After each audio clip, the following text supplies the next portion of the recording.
Ready the Armada. We will use the old ways.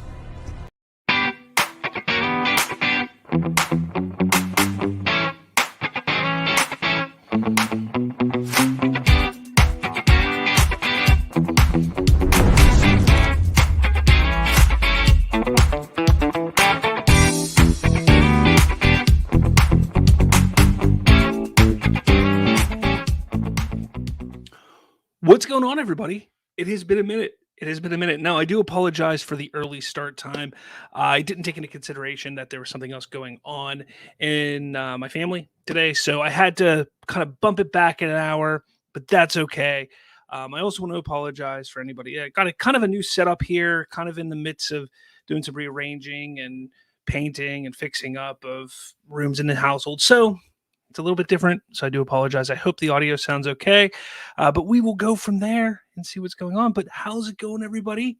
It has been a minute since I've done a live show. I kind of miss doing these a lot, actually, and the fact that it's taken me so long to get back to doing a live show, I'm kind of ashamed of. I really am ashamed of that. But we're going to move forward here, and we're really going to get into just kind of talking everything that's going on. So, welcome to Bridging the Geekdoms. If you've never been here before, if this is your first time listening or watching, this is a show where normally it's me and a co-host, Colton, or somebody else.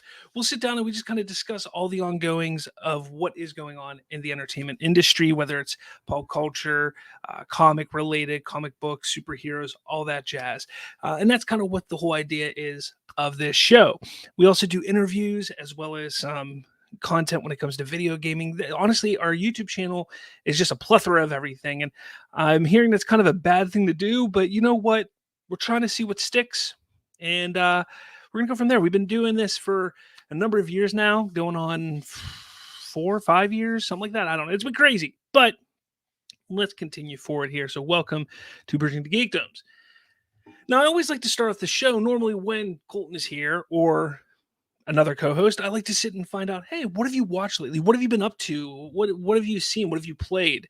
So what have you watched lately? For me, I've been playing a lot of Halo Infinite lately. I tell you what, that game, at least the multiplayer, the bones of that game are magnificent. It is the most fun I've had with a Halo game, especially multiplayer wise, since Halo 3. And that is saying a lot because Halo 3 was 2007? So we're talking about 14 years it's been since I've really had that much fun playing a Halo game. So I love what 343 Industries has done with the game. I do have to say there's a lot of issues when it comes to the battle pass system and leveling up system. And, a lot of people are into this whole skins and making your character look a certain way. I don't really care about all that. I just want to jump on and have some fun. I do want to get some reward though from a battle pass whenever I do buy it. I understand this one's going to be running for about 6 months, but I've played, I think I looked at my stats last night. I think I've played about 14, 15 hours. I'm level 13. You take that into consideration. You say I have to play 30 hours to hit level 30 roughly. It's just, to me, that's a lot of work. And is it really worth buying the battle passes then? And that's kind of the way I look at it. But again, the game is phenomenal. It's a lot of fun. I can't wait for campaign to come out. So hopefully when campaign comes out on December 8th, that's just as good. And from what I'm hearing and all the videos I'm seeing on YouTube from the people who've gotten to play it early, it is pretty phenomenal. So I can't wait for that. Now, I do want to talk about some. So I know the whole thing that, if you're clicking on this show or this channel, you're probably like, hey, I want to hear about the Spider-Man news that's going on. And let me tell you, there's some awesome Spider-Man news today, but I want to get this out of the way. And Zack Snyder, is he teasing more Snyderverse? That's a question that I think a lot of us now are asking, because for quite some time, since even before the Snyder Cut was released, there were a lot of discussions on whether or not the Snyder verse would be continued. I know my pals over at the Culture Nerd were talking highly of that possibility and it going to be moving forward. And I know there's a lot of other people around who have said the same thing, that yes, the Snyderverse will be continued. However, we've seen no evidence of that to this point. Yes, Zach talked a little bit about possibilities in that continuing in his little promotional tour when he was jumping podcast to podcast for the Snyder Cut. But overall, there's been no real evidence or real indication that it will be continued. Now, my boy Sil Abdul over at Sil Abdul Inc., which great channel, check out his channel. He talks mostly DC, but he talks a little bit about a little bit of everything. He and Mikey Sutton from Geekosity have been really hyping up for the past number of months that the Snyderverse is continuing. It's going to be coming, but it all hinged on the finalization of the Discovery Warner merger. But that doesn't mean that we're not going to have some kind of inkling that things are coming. And we kind of got that over the past week. Now, it did start on November 17th, which we all know is the anniversary of Justice League and possibly the biggest day in the Snyderverse fandom, where we made the most impact in just tweeting out a hashtag, release the Snyder Cut back in 2019 or 2020. I'm sorry, in 2019. Years in COVID all screwed me up. But when we did that, that is the catalyst. It's believed that's one of the catalysts that pushed them to releasing the Snyder Cut.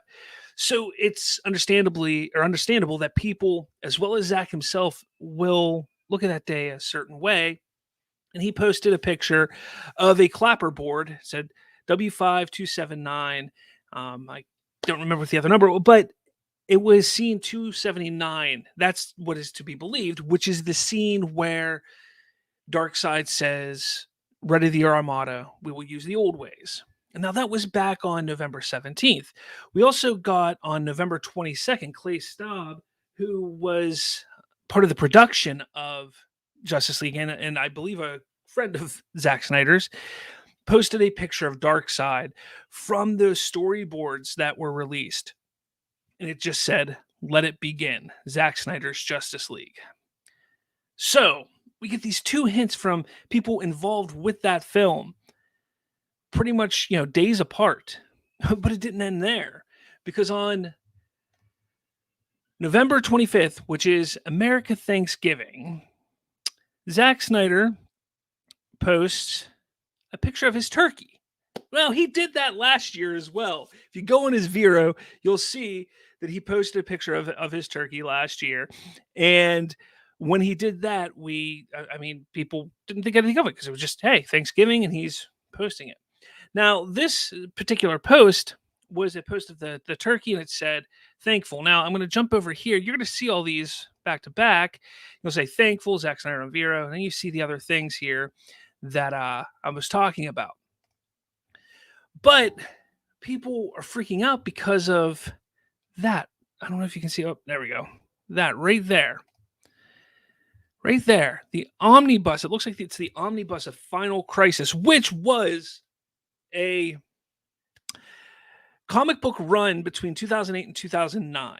July 2008 to March 2009, which his story arc for his 5-film arc was going to pull from a bit. So the fact that he has that sitting there got people all excited. Because first off, why is that sitting on his kitchen counter for Thanksgiving dinner? But not only that, if you take a look closer, you'll see that there are 2 tablets sitting on top of the book. Now, to me, when I was younger, I did a lot of art. And those look like 2 tablets that I would have used in high school when I did a lot of artwork. And we know Zach likes to do his own little storyboards or story designs in a notebook. And that's kind of what that looks like. So could he have been, obviously we know that he does this stuff because he knows the fans. He knows what will get the fans excited. But it's more than that. I think that he's really saying or showing people like, look, things are in motion. Whether it's officially on pen and paper that this is happening. Things are in motion. The wheels are turning in his head. Yes, he's got the Army of the Dead series on Netflix. He's got Rebel Moon, which is, I believe, looking to start production March, I believe. Either March or May. So he has those two projects going on. Plus he has one or two animated projects that are going to be coming out shortly. He's got a very, very full schedule. But that doesn't mean that he is not going to be sitting there planning for what's going to come when he's done with all of that. And that's what's so exciting about all this. And I really wanted to have John from Spoiler Country on today to talk about this. Unfortunately, he couldn't make it. But, I want to know what people's thoughts are on the Snyderverse Continue, because it is huge. It is much bigger than what I think people understand. Now, in the article here at Spoilerverse.com, oh, here we go. It's W527991 was the collab report. But you have to, how could it be restored? And that's kind of the one thing that a lot of people constantly are asking about. How can the Snyderverse be restored? Because we know that there's so much already going on and in motion with the DCEU. We have the Flash film coming out that is essentially going to reestablish what the DCEU is. You have Batgirl over on HBO Max. That's going to be utilizing elements of Snyder's universe with J.K. Simmons' Gordon. You have the Batman, Matt Reeves' The Batman coming out, which is separate and on its own. Then you have J.J. Abrams doing a whole bunch of stuff in DC, which at this point in time, I don't even know if it's going to be happening because we haven't heard anything about it in probably a year or two. So what does this mean? How can it be continued? And where could it be continued is another question. And again, that's also up for speculation. I'm not here to say I have any information, but the speculation is that, yes, it could be continued in live action. There's no reason why it couldn't. Now, if that were to happen, we'd have to realize that the actors and Zach himself, the filmmaker, they're all pretty busy over the next year or two. You have Gal, who's doing Cleopatra. She's got Wonder Woman 3 coming up. You have Jason Momoa, who's got Aquaman 2. He's in the middle of doing that. He also has to do, Wonder Woman 3. Who knows if, I don't know anything about Dune. I know what happened in the first movie, but could he be in the second movie? I don't know. So his schedule could be pretty tied up. And that's the thing about actors. They schedule out years in advance. They have 2 or 3 years planned out in advance. So scheduling that kind of stuff could be difficult. Not saying impossible, but I think it could be a little difficult. Then you not only have that, but then you also have the whole Ben Affleck aspect. He's not getting any younger. He's in his 50s. He's not getting any younger.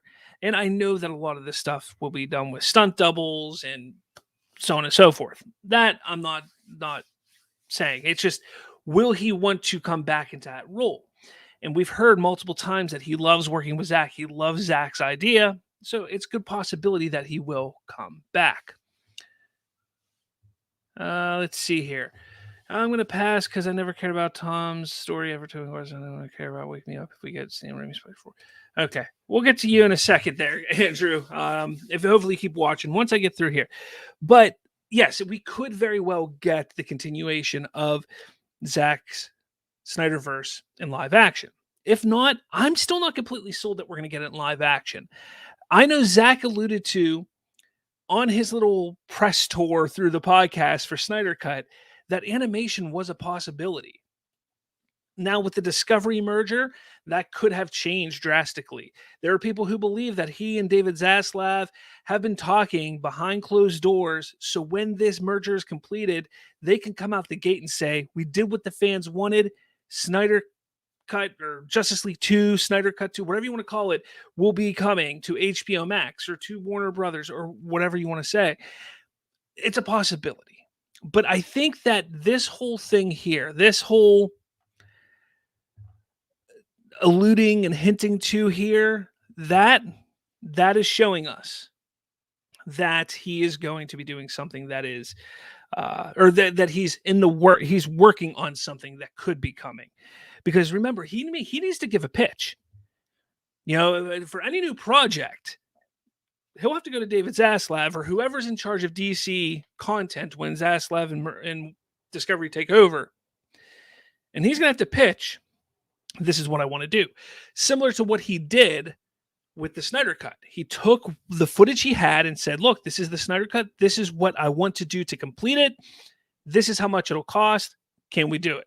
He'll have to do the same thing to complete the Snyderverse. So whether that happens or not, I guess is to be seen. But I think that's really exciting. I would say if you're not on Vero at this point in time, you may want to get on there, start following Zach, because that's 2 hints within a week. He doesn't normally do it that often. He doesn't normally post that kind of stuff that often, but he is known to do those little hints here and there on his post. So you may want to follow him and start looking out for all that. All right. Now, I know that, let's see here. Yes, you want to talk about that. So yes, we're going to talk about that, Andrew. If you're still watching, I hope you are. We're going to talk about that. Marvel and Sony continue their partnership. Now, this is really, really exciting, and I think it's a bit of a slap in the face to some Marvel fans right now, only because it takes away some of the hype from the upcoming movie No Way Home. But Amy Pascal, who is an executive over at Sony Pictures, recently sat down, and actually just released today, but recently sat down with Fandango and had a little conversation with them. Now, as you can see, a little image here, Marvel Studios Spider-Man staying in the MCU. Now, Amy Pascal was asked a bunch of different questions about Spider-Man No Way Home, about the partnership with Marvel Studios, and so on and so forth. And there was one moment where she goes, hey, I want to say something here. Do you mind if I say something? She goes, this is not the last movie we're going to make with Marvel. This is not the last Spider-Man movie. We're getting ready to make the next Spider-Man movie with Tom Holland and Marvel. We're thinking of this as 3 films, and now we're going to go on to the next 3. This is not the last of our MCU movies. Now, here's the crazy thing. I pulled that directly off of Fandango, that quote there. But when you read further down to Fandango, and you go down into the actual thing here. So Fandango asks, as you wrap up the trilogy of films in collaboration with Marvel Studios, and she goes, can I say something about that? It's slightly different. This is not the last movie that we're going to make with Marvel. This is not the last Spider-Man movie. We are getting ready to make the next Spider-Man movie with Tom Holland and Marvel. It just isn't part of... We're thinking of this as 3 films, and now we're going to get on to the next 3. This is not the last of our MCU movies. Okay, that makes sense. This is not the last of your MCU movies. I think that's been kind of the consensus around a lot of fans in the fandom, that this would not be the final Spider-Man movie in the MCU. But that has not been the question. The question is, how is it going to continue? Because, spoilers for those of you who haven't seen Venom, Let There Be Carnage, which was a horrendous film, much like the first one. But the post-credit scene does show Venom entering the MCU. But now we know that the next movie, or No Way Home, is going to dabble in the multiverse, and we know that Doctor Strange in the Multiverse of Madness is going to dabble in the multiverse. Now, I've never believed that the multiverse aspect of the MCU was going to be a long-term thing. I never thought that at all. I honestly thought or believed that this was going to be maybe like a 4-film arc at most, and that's kind of what it's turning out to be, because if you take a look at Loki, Spider-Man, Doctor Strange, and maybe Loki season 2 wraps it up. I don't know, or even Ant-Man and Quantum of Solace Mania, whatever it is called. Maybe that's what's going to wrap it up. I didn't think this was going to be the overarching phase or saga that replaces the Infinity Saga. So how is it going to be wrapped up? How is it going to continue moving forward with Venom joining the MCU? Would they pull them out of the MCU when everything was fixed? Or would there be kind of this crossing of paths? There was another quote that I couldn't find precisely where it was from, especially because I had to rush and get ready here. But Kevin Feige, just a few weeks back, did state that Spider-Man is an interesting character because he is the only character that can travel between universes, the Sony universe and the Marvel Studios universe. And that's an interesting thing to take note of, because if that's the case, then I think what we're going to see is something that I've been saying for quite some time, that we're going to have a Sony universe and a Marvel universe that are side by side, simultaneously going, where Spider-Man can come in and out and another character can come in and out of there. Now, it sounds like Kevin Feige is saying it might just be Spider-Man and not other characters that can come in and back and forth. But I really believe, I think we're better off having Spider-Man in the MCU. And I'm going to pull this comment up from Andrew, who just a minute ago I started reading. He goes, I'm going to pass because I never cared about Tom's story ever. Tobey Maguire's the only one I cared for, so wake me up if we get Sam Raimi Spider-Man 4. And he goes, this is why I'm not happy about this. Andrew, I'm going to talk directly to you right now, man. I understand. I haven't been the biggest fan of Tom Holland's Spider-Man. Yeah, there are some issues with his films. I've enjoyed the movies for what they are. His portrayal has kind of gone up and down for me. I have, like, at first I was like, oh, he's the best Peter Parker Spider-Man, and then maybe not so much. Oh, he's really good here. No, not so much. I get your love for the Raimi trilogy, especially the first two movies. Absolutely get your love for those. But I have to say that Spider-Man being in the MCU, I think, is important because he can bring some interesting stories to the forefront. I also want to bring this up real quick. And I don't know if you guys can see it very well, but we're getting ready to make the next Spider-Man movie with Tom Holland and Marvel. Now, let me read that again. The next Spider-Man movie with Tom Holland and Marvel. One more time. The next Spider-Man movie. The next. That is not necessarily saying that Tom Holland's Spider-Man is going to continue on after this next film that they're planning. A lot of people have been speculating that we're going to see Miles Morales at some point. And personally, that's what I want to see happen. I want to see Miles Morales now. We've now had 20 years of Peter Parker, 5 movies prior to the MCU. We're getting 3 more plus another one. So you're looking at almost 10 movies where it's all about Peter Parker. I think if they can switch it up, throw Miles Morales there, and still have Peter Parker from time to time, but the main focus be Miles Morales, I honestly think that's the way that they need to go. And I wouldn't be surprised if this next Spider-Man movie, speculation here, is Spider-Man vs. Venom, Miles Morales is introduced, and the next movie after that, it is Miles's franchise. That's just my belief. Andrew, what did you say? The MCU already ruined Spider-Man when Iron Man walked up to his doorstep. That's some of the issues I have with it. They made him Iron Man Jr., which I'm not a big fan of. I hate the Iron Spider suit. In concept, in comic form, in idea, it's a great idea to utilize it, one time, like an Endgame or not Endgame, Infinity War. Perfect time to use it, but they should have walked away from it in the next movie, which they kind of did.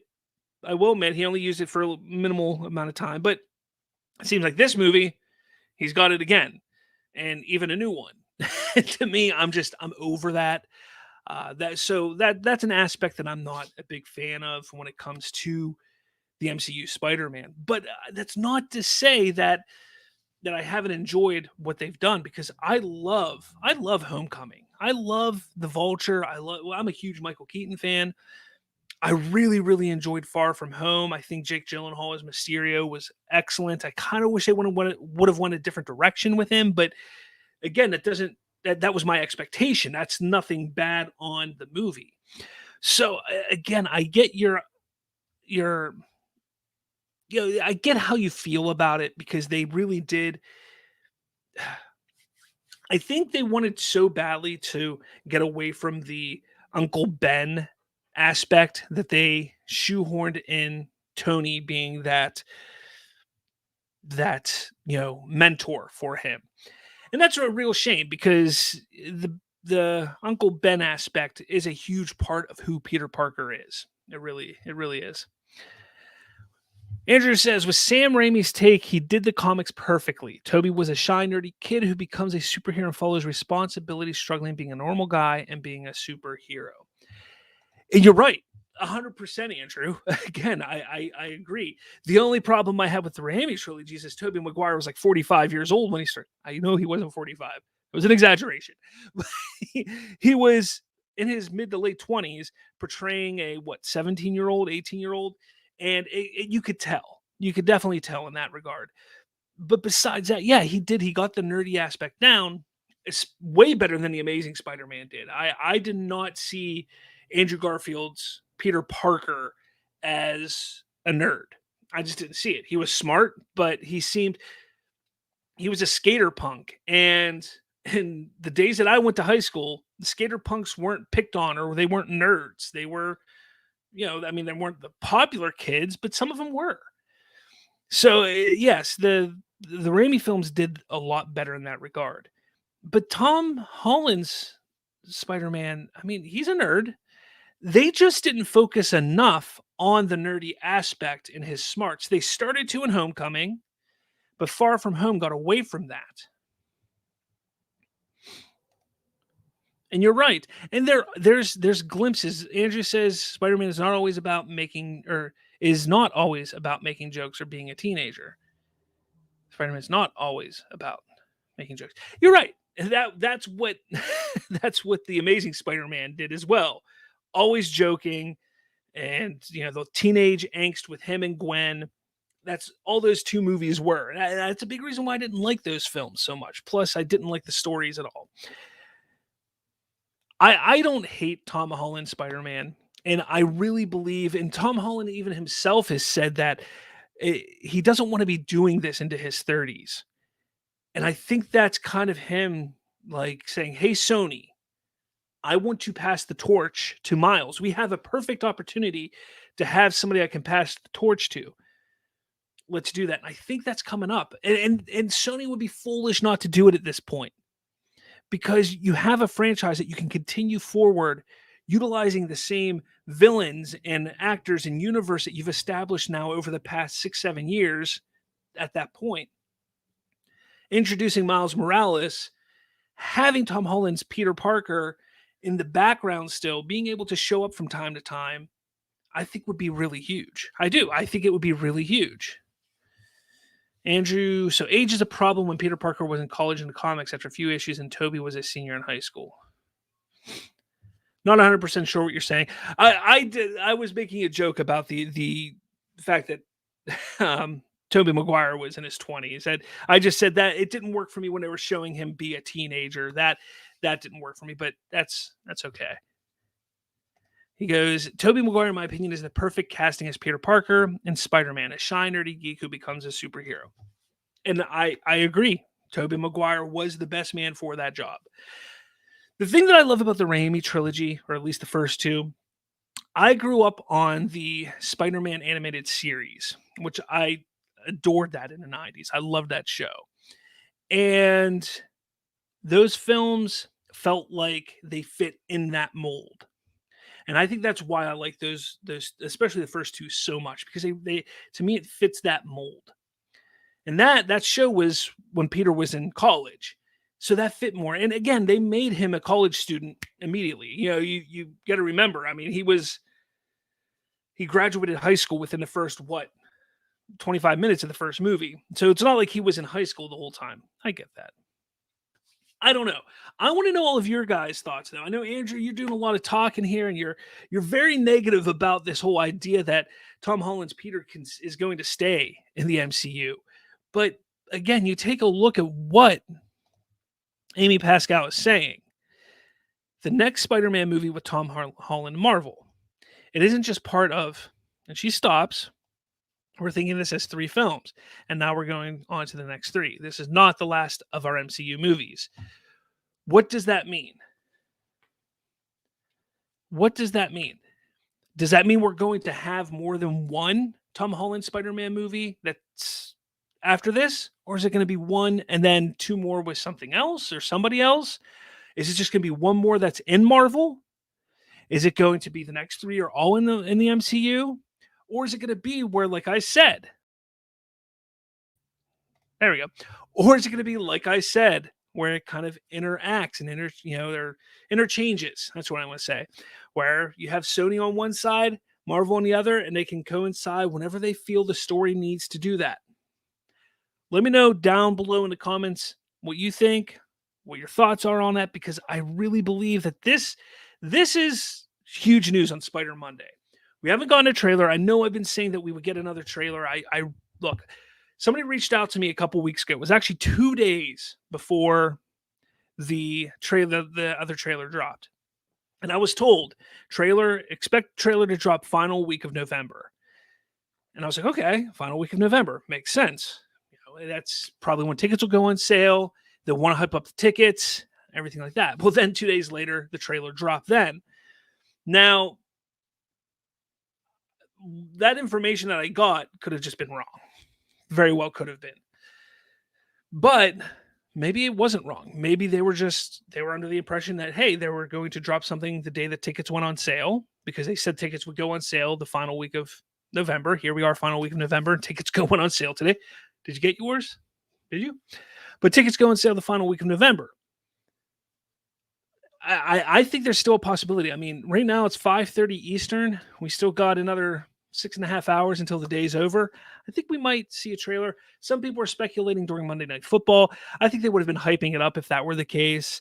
I know that they like to drop things around 9 p.m. sometimes Eastern time. I've seen companies do that. It's either early in the morning, like 9 a.m. Eastern time, or 9 p.m. Eastern time when trailers drop. So be on the lookout. I think we might get something. But if we don't, we don't. And I think that's foolish on Sony. I think it was foolish for them to call this Spider Monday and not really have anything planned to help promote Spider-Man No Way Home or even anything else Spider-Man. I mean, the tickets went on sale. That's it. They didn't put out even a new TV spot. They haven't done anything, and they dubbed this as Spider Monday. A lot of people are like, oh, they're just doing a little twist on Cyber Monday because it's a big shopping holiday for cyber sales. But that's really foolish of them, because the hype around Spider-Man right now is at an all-time high. It's never been this high before. People are so excited about this movie, and it took down ticket sites last night at midnight when the tickets went on sale. But here's the kicker. The tickets go on sale, and the sites goes down. Yeah, you're going to sell a whole bunch of tickets for Thursday night showings, for Friday night showings. But then comes Saturday, those showings are not going to be as sold out as they were those first 2 nights. Sunday, not even close. Then we got the following weekend. If Sony wants to make money, all of the money, I should say, if they want to make all of the money in the world, they will make another trailer, put out another trailer, showcasing, or at least alluding to in some form or fashion that the other 2 Spider-Mans will be in that movie. Right now, you're looking at, yes, it probably broke some records for early ticket sales. Opening weekend is when they make the most percentage of the movie studios. Sony will make more money the first weekend in percentage compared to week 2, 3, 4, 5, so on and so forth. So that first weekend and first week is where they make all their money. Now, the movie is going to be red carpet premiered, I believe, on December 10th, if I'm not mistaken. I think it's the 10th. So December 10th is when the press gets to see this thing. Do we remember what happened right after the Eternals press event, red carpet premiere? Yeah, somebody came out and spoiled the mid-credit scene. You think that's not going to happen again? It's very well possible, especially because people just want clout. They want those clicks. Then not only that, but UK is getting the movie on December 15th. Granted, it's 2 days from the official release date, really 1 day from it being premiering in the United States, because it's going to be out on the 16th, but that's still the 15th. That's still almost a full 24 hours that that's going to be out. where on the internet, people are going to go see that movie and jump on and say, I saw Toby, I saw Andrew, this, that, oh, this was crazy, this was that. I get that they want to keep some things secret. Totally agree. But movie studios are not in the secret keeping business. They are not in the surprise business. They're in the money making business. And they need to control the narrative here, because I can guarantee there is a big difference from them showing a trailer where we are told Andrew and Toby are going to be in the movie, and them controlling the narrative and saying, get your tickets now, and all the tickets sell. It's very different from some keyboard jockey jumping on his computer or on his phone right after watching the movie in the UK, or even taking their phone and taking some pictures in the theater and post them online. I got to tell you, this is a bad move by Sony if they're not going to reveal Toby and Andrew. Charlie Cox, they don't need to reveal. That's exciting, but that's not monumental like Toby and Andrew. Yes, the last trailer already gave us the clues that they are in there. To anybody who's been following all this for the last year and a half, that trailer confirmed so many of the leaks. But that doesn't do anything for the normal fan who hasn't been following the leaks or the scoops that have been coming out.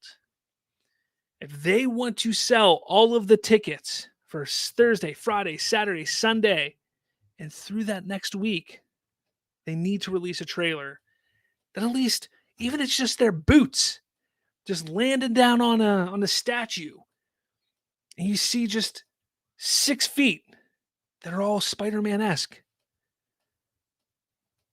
Or even if you just hear somebody say, hey, kid, and it's Tobey Maguire's voice. That's the kind of stuff they need to do if they want to make all the money. I can't believe they haven't done it yet. I really can't. But let me know down in the comments below what you think, because, I mean, here we are. We're on November 29th, and we're so close to the movie, but we have no real confirmation yet that those two are going to be in it. All right, moving on. I want to talk about Hawkeye episodes 1 and 2. Just a quick reaction. I don't like to do full reviews anymore because, well, I run into issues with that. I don't know. I have trouble reviewing this stuff because when I watch something just like one time, I watch it as a fan. So I get real excited. But then sometimes I'll go watch it a second time or a third time, or I'll even like a week or two later, I'll be sitting there thinking about it. I'm just, I don't really like that. Kind of happened with WandaVision. I loved the first couple episodes at first, but then as I sat there and then I rewatched it, I just didn't like it as much. But Hawkeye, episodes 1 and 2, I can't believe all the negativity it's getting. I thought it was excellent. I really did enjoy the first 2 episodes thus far. I actually watched the first episode twice. Second episode, I haven't gotten around to watching again. I really enjoy it. I know a lot of people are mad that there's not enough Jeremy Renner in it. There's a lot of Kate Bishop. Not enough Clint, a lot of Kate. And that doesn't bother me because I know what Marvel is doing. They're in the middle of this transition of taking Clint and either going to make him a mentor and kind of put him in the back seat a little bit, or have 2 Hawkeyes running around in a way. And they don't like her character development, which I actually really like because she has that teen angst. She has that entitlement, and she feels and acts like she's always better than everybody, but then messes up. And that's where Clint's going to come in and help her and calm her down and tell her and teach her ways to be better. And you had to establish that in the first couple episodes, especially because I think this is only 6 episodes. So you really had to establish that pretty quickly. And I think they did a pretty good job of that. I don't know. I've really enjoyed the first 2 episodes. Like I said, I saw the first one twice, enjoyed it a lot. The second one, I haven't watched it a second time, but I know I really enjoyed it. I can't wait for this Wednesday to see where it goes. And obviously the rumors of Kingpin possibly being in this, Donna Ford, what's his name? I can't remember his name, but he posted on Twitter, watching this, so excited, love these MCU or these shows. He's never done that for another Marvel property. We know he's going to be in it at this point. I mean, he basically gave it away there, which was a brilliant way to do it. But I can't wait. Vincent D'Onofrio, there we go. I can't wait to see him in this show. I know that there's rumor that they've kind of CGI'd him and changed his look a little bit. Maybe that's the case, maybe not. I don't know. Regardless, he is an amazing actor and he was perfect for that role. So I cannot wait. I cannot wait to see what they do with his character here and how he connects with this current story going on. And that's another thing. We don't have all the information for this story yet. We just saw Echo at the very end of episode 2. And we know she's the one that has the connection to Kingpin, but why is there a connection? Where is this leading to? I can't wait to see that, where it goes. So again, let me know in the comments below what you think of Hawkeye episodes 1 and 2.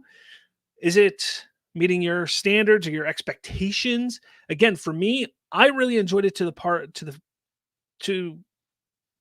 look, I liked it. I've liked it so far. I just don't get all the hate for it. I think for me, what I've noticed is when there isn't a lot of expectation with Marvel properties, films, shows, and there's just a lot of unknown going into it, that's when they exceed my expectations. WandaVision was not helped by what was going on with even like the production staff and director just talking about all these different things and everything like that could have been possibly going on and everything. I don't know. So that really ruined that show for me. Captain America, or what was it? Falcon and Winter Soldier, I thought was amazing. Great story there. Look, it is what it is at this point. Loki was phenomenal.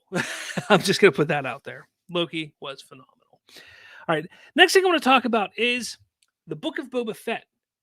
Is there really any hype? And that's a good question, because the Book of Boba Fett comes out on December 29th. We are 1 month away from the Book of Boba Fett. And there's not a lot of hype around it. Does Boba Fett just not have as big of a following as some people thought? Are people just not that excited about this as Lucasfilm thought there would be? I mean, you got Rodriguez directing, you got Filoni and Favreau involved. Where is the excitement for this? I'm excited, but I'm still more excited about season 3 of The Mandalorian or Obi-Wan. I just don't have the hype for Boba Fett as I thought I would about a Boba Fett live action series about Boba Fett. I would have never thought, back in the mid 90s, I'm sitting there playing with my little Boba Fett action figure. I never would have thought that there would be a live action movie or show about him. He died in Return of the Jedi. Then there were always those rumors or thoughts that, he survived, he climbed out. Then the EU had him climb out. So the fact that we're getting more Boba Fett, I was excited in season 2 of The Mandalorian when he came in. But I think for me, where all the hype has just gone, there just isn't any.